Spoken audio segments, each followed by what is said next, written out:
অসমের শিলচরে এক নাবালিকা পরিচারিকার ওপর বর্বর নির্যাতনের অভিযোগে এক আর্মি মেজর ও তার স্ত্রীকে গ্রেপ্তার করেছে পুলিশ। পুলিশ সূত্রে জানা গেছে, গত 6 মাস ধরে অভিযুক্ত দম্পতি ওই নাবালিকাকে নির্যাতন করছিল।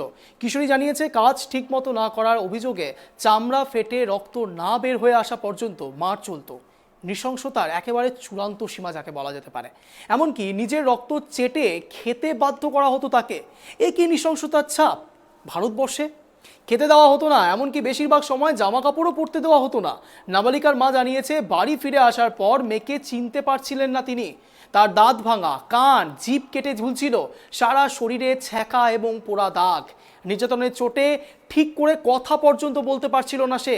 তারপরেই এফআইআর দায়ের করা হয়, সঙ্গে সঙ্গে গ্রেপ্তার করা হয় অভিযুক্ত দম্পতিকে।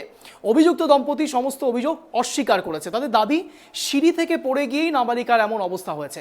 এই ঘটনায় অভিযুক্ত সেনাকর্তা এবং তার স্ত্রীর বিরুদ্ধে পক্সো আইন এবং তপশিলি জাতি এবং তপশিলি উপজাতি আইনের ধারা অনুযায়ী মামলা রুজু করা হয়েছে। পুলিশের পক্ষ থেকে জানানো হয়েছে, অভিযুক্ত দম্পতিকে রিমান্ডে নেওয়া হবে। কিন্তু এবার প্রশ্ন, কি সেই পক্সো আইন? চলুন একটু এক্সপ্রেস আকারে দেখিয়ে নিই। 18 বছরের কম বয়সী শিশুদের যৌন নির্যাতন প্রতিরোধ ও শাস্তি দেওয়ার আইন।